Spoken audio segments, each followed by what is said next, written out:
Well, looky here. You are listening to someone who is bold, authentic, diverse, unpredictable. Baby, I am unapologetically Ramon, and you have entered my zone, the QB zone, baby. Hello, somebody.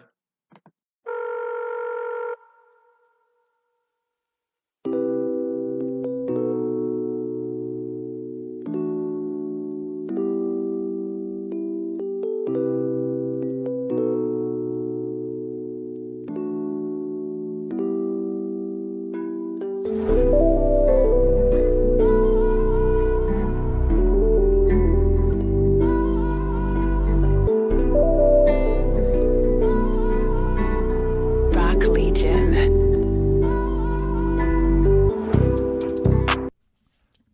There's this saying that if it comes back around, you know it was meant to be. And one can also say, which I know is something that is said a lot in today's time, and I think it's been a phrase that people have used for some years now, but it's basically spin the block or spinning the block, and basically that means someone that you were in a relationship, they're coming back around. That interest is still there. They want to give it another try, or you don't took your butt back over there, and you thinking about giving somebody another chance. Love. Giving love a second chance. That is what I want to talk about today. And, in a world full of transient connections and fleeting romances, finding true love and holding on to it can seem like an impossible dream.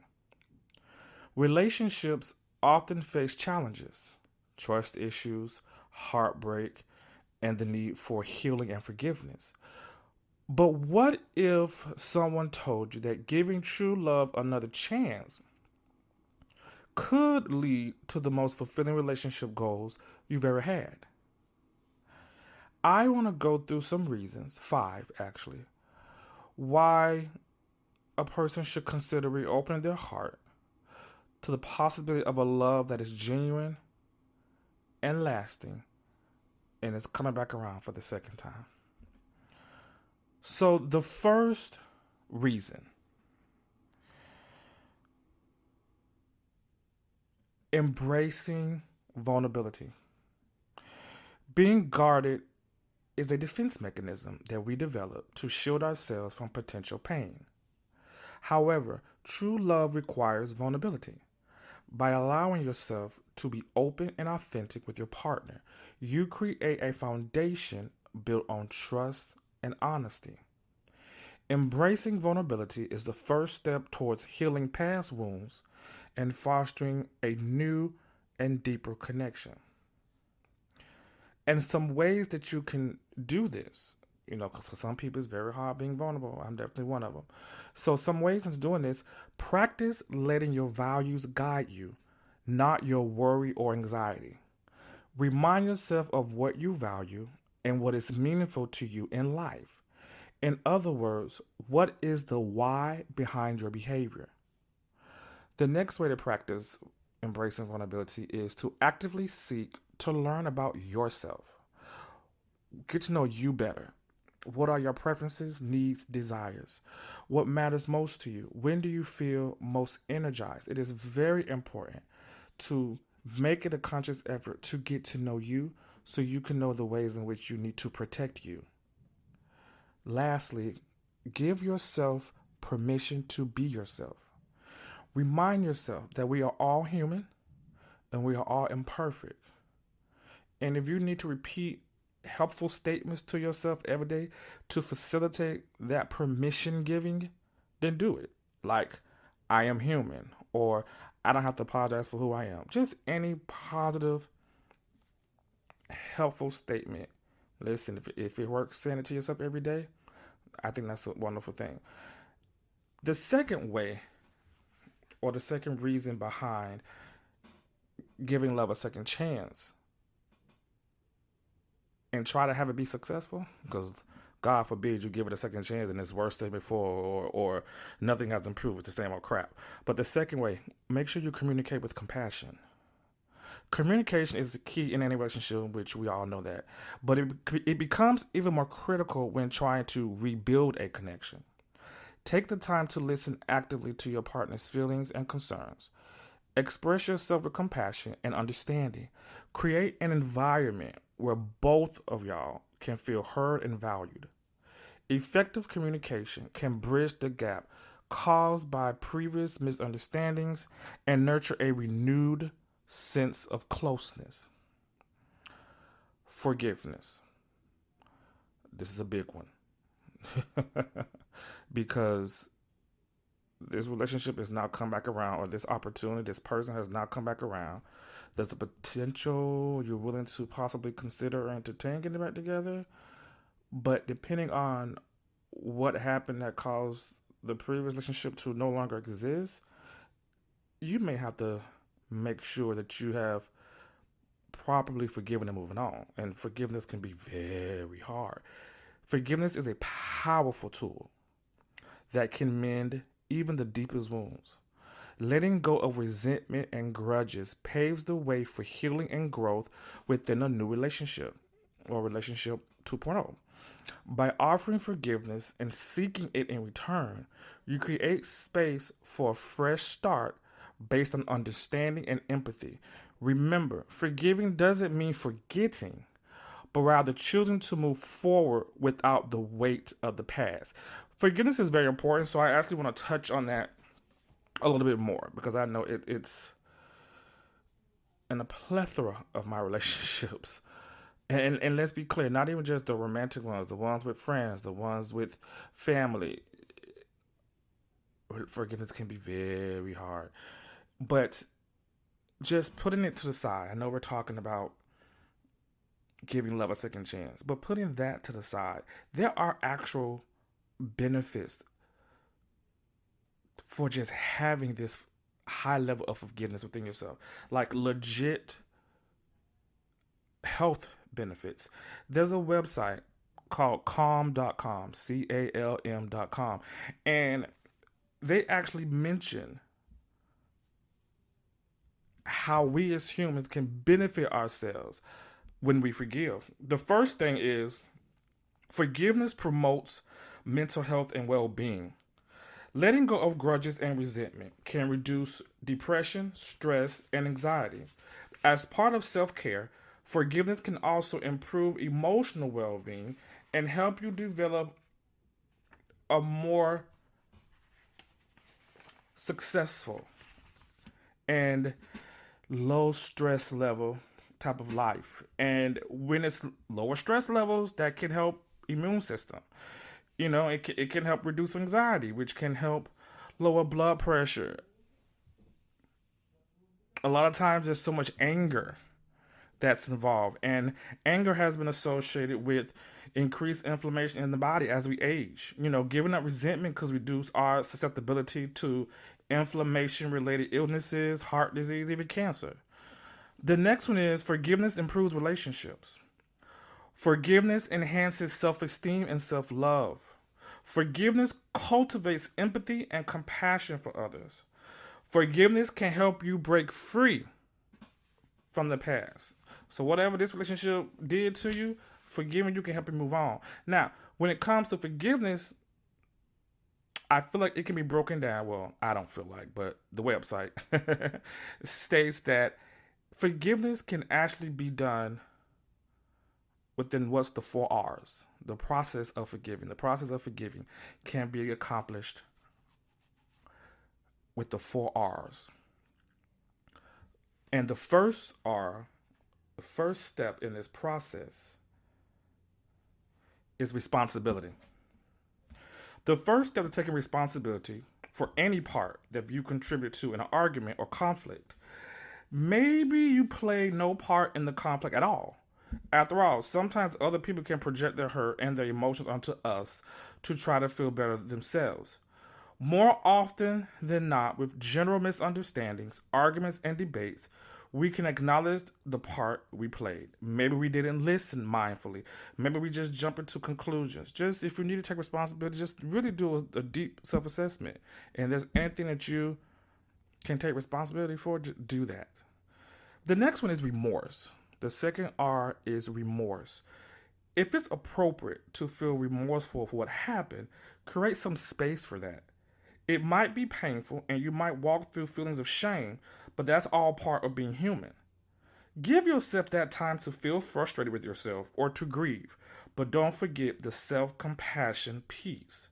That will move you towards a place of action where you can work to remedy the situation if appropriate. And the next R is restoration.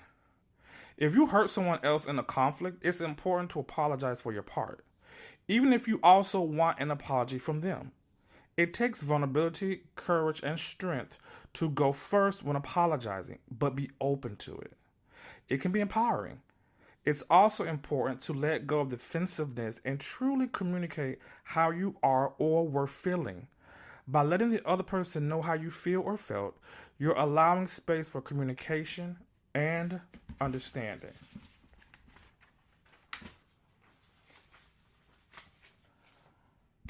The last R, the fourth R, renewal.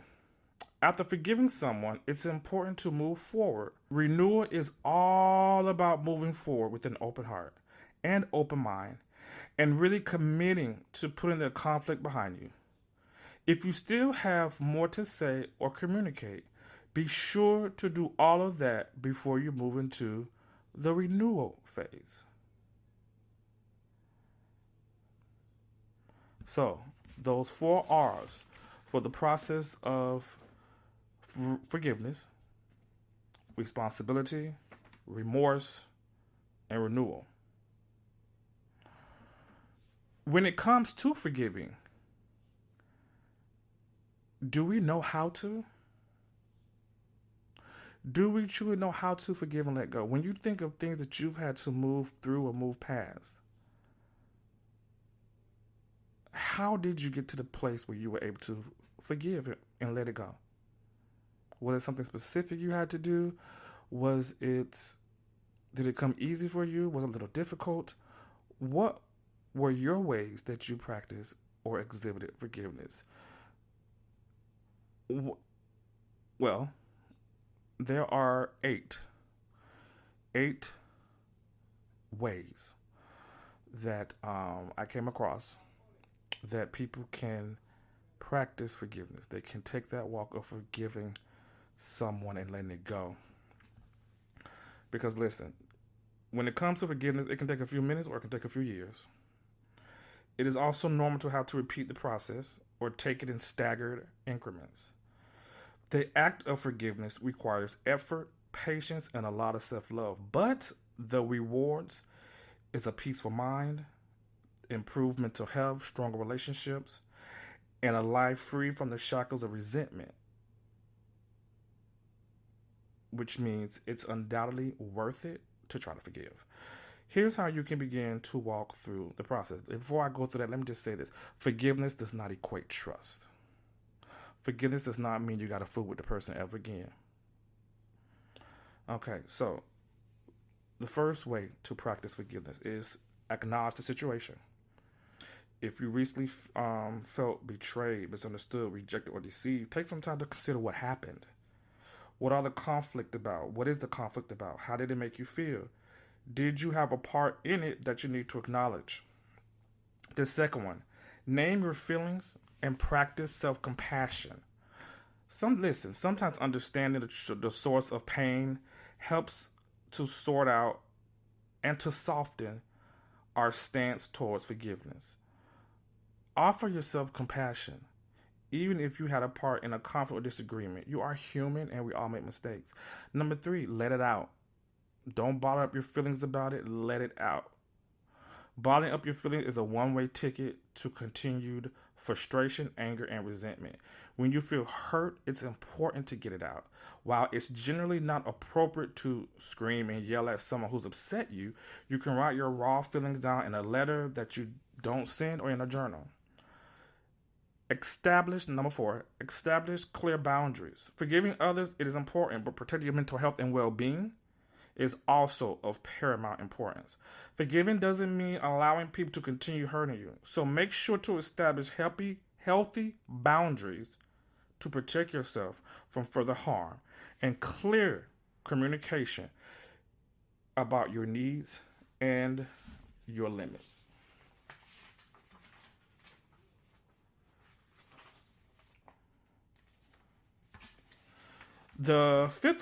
The fifth step in the process of forgiveness is communicate to equate closure. Communicate to create closure. Sometimes seeking closure by expressing your feelings to the person who hurt you can facilitate forgiveness. Closure can be particularly beneficial when dealing with a family member or loved one, creating a space for open dialogue and mutual understanding going forward. Seven, seek, not seven, six, I'm so sorry. Six, seek support. It's okay to ask for help. Talking to friends, family, or a mental health professional can give you the support and guidance needed during this emotional journey. Remember, forgiveness is not a one time event, but a continuous process of choosing love, especially self love, and understanding our anger and resentment.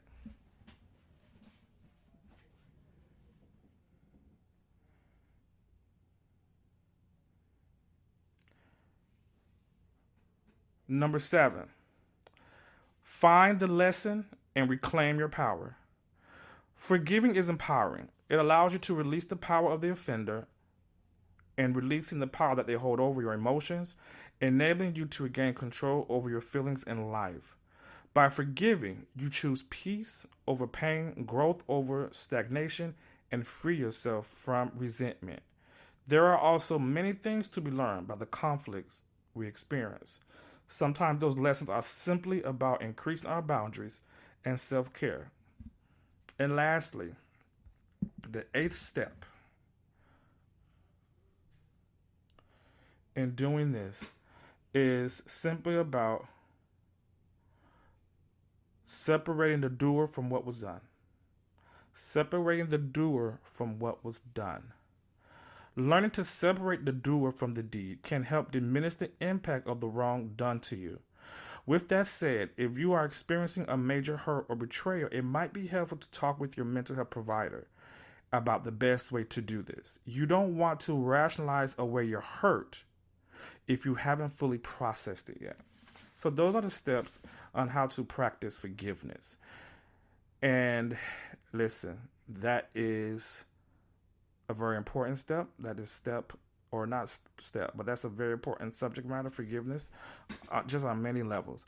But specifically as it pertains to possibly giving love a second chance, you definitely want to make sure you've moved on for whatever has happened in the past. So listen, if you want to check out anything I just provided to you, or just anything additional, because there was a lot of material on that site, you can all check out calm.com, CALM.com. So our fourth step, our next subject in giving love a second chance, make sure you cultivate trust. Trust is at the core of every strong and enduring relationship. If trust issues have plagued your connection in the past, working on rebuilding that trust is essential. Consistency, transparency, and reliability are key elements in cultivating that. By demonstrating your trustworthiness and showing faith in your partner, you lay the groundwork for a relationship founded on mutual respect and security. And lastly, the last one, the last way, the last step, the last point in this process of giving love a second chance. You want to celebrate love. You want to celebrate love. Remember to celebrate the love you share. Acknowledge the efforts you both are putting into nurturing your relationship and take moments to appreciate each other. Small gestures of love and kindness go a long way in reinforcing the bond between partners. By focusing on the positive aspect of your connection and celebrating the love you have, you can create a relationship that is resilient, fulfilling, and enduring. True love is a journey that requires patience, effort, and a willingness to overcome obstacles. By giving love another chance, you can open up yourself to the possibility of a relationship that is deeper, more meaningful, and worth fighting for.